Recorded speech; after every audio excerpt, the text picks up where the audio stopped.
Assalamualaikum warahmatullahi wabarakatuh.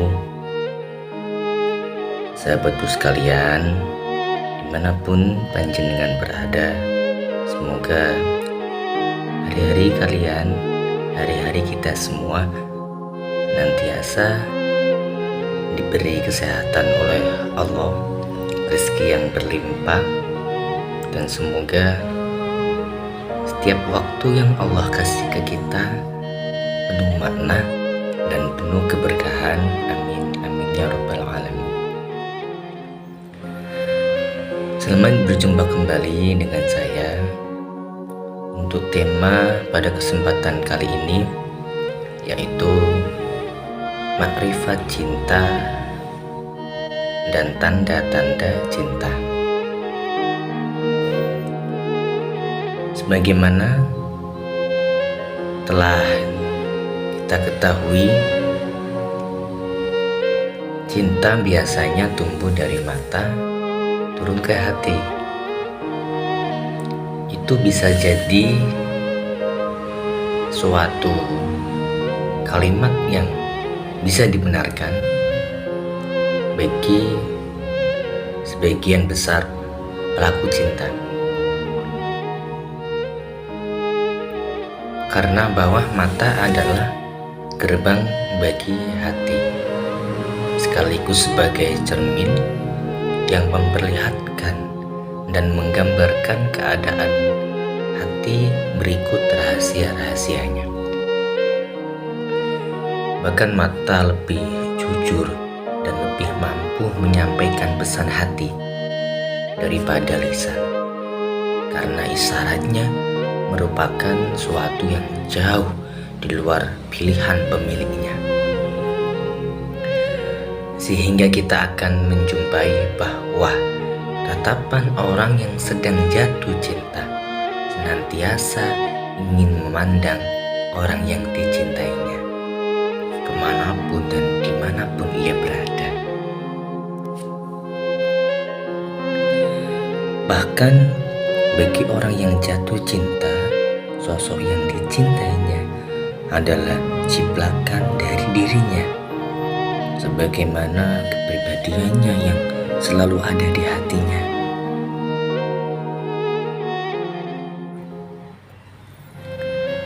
Dan dimulai dari mata, akan ada banyak interaksi dalam panca indera kita ataupun perasaan kita. Seperti halnya hati merasakan, pikiran berpikir dan mengingat, dan lisan mengungkapkan. Orang yang jatuh cinta akan senantiasa banyak menyebut dan mengingatnya, baik di dalam hatinya maupun dengan lisannya.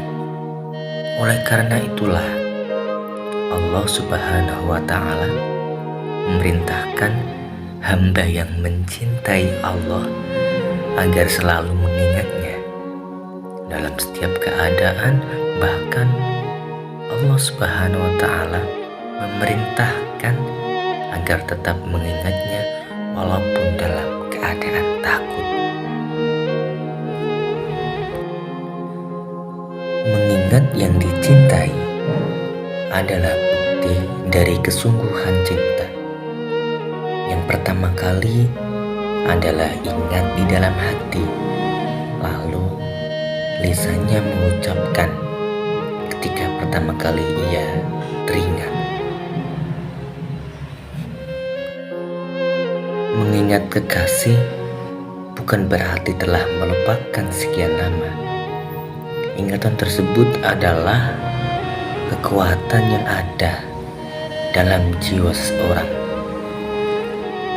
Tingkatan mengingat kekasih yang dicinta yang paling tinggi adalah ketika ia sanggup menahan lidahnya untuk tidak mengucap.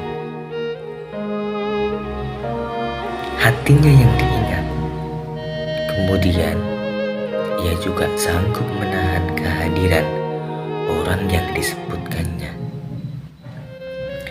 Karena ingatan itu adalah buah dari cintanya, dan cinta juga adalah buah dari ingatannya. Satu sama lain dari keduanya saling menguatkan. Semakin cinta, maka semakin diingatnya, dan semakin diingatnya, maka semakin besar cintanya. Dalam perihal ini, hubungan hamba dengan Sang Tuhan juga perlu adanya cinta, karena dari situ hamba manusia bakal mengerti taat pada perintah yang dicinta, dan tuntutannya didahulukan di atas segalanya. Sikap ini pula adalah salah satu tanda cinta, tanda rasa, tanda kasih dan sayang antara hamba dan Tuhan. Bahkan bentuknya berupa penyatuan kehendak antara Tuhan dan hambanya. Penyatuan ini benar adanya, tidak seperti penyatuan yang dikatakan oleh orang-orang yang menolak. Tidak ada penyatuan kecuali penyatuan yang berkaitan dengan kehendaknya, dan ini merupakan bukti dari cinta sejati antara Tuhan dan hambanya, yaitu ketika kehendak Tuhan bersesuai dan menyatu dengan kehendak hambanya.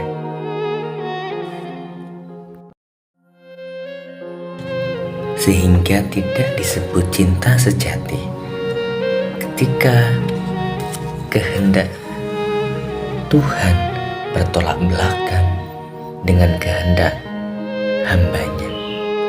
Bahkan keinginan ini muncul dari hambanya, bukan dari Tuhan.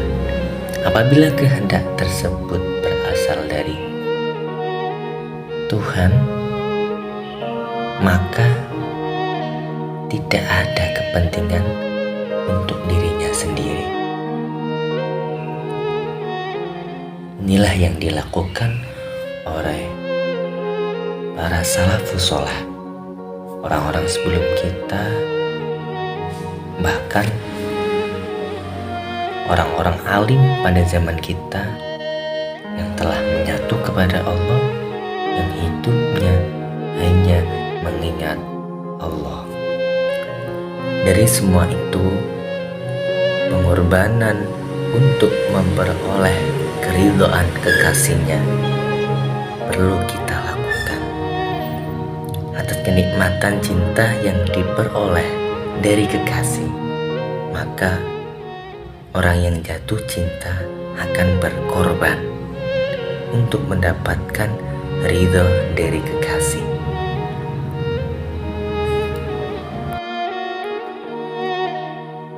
Memang pengorbanan tersebut terasa berat dan membebani pada awalnya. Manakala pengorbanan tersebut terasa berat, manakala cintanya semakin kuat, maka pengorbanannya pun akan dilakukan dengan penuh kerelaan.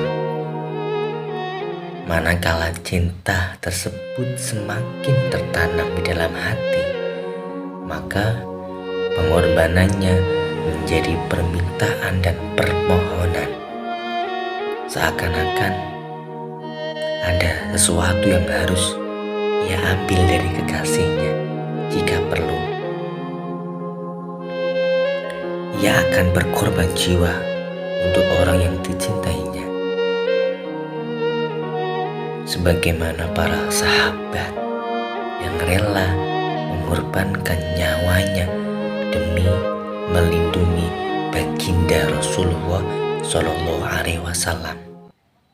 Ketika berperang, sekalipun harus mati berkalang tanah di samping beliau.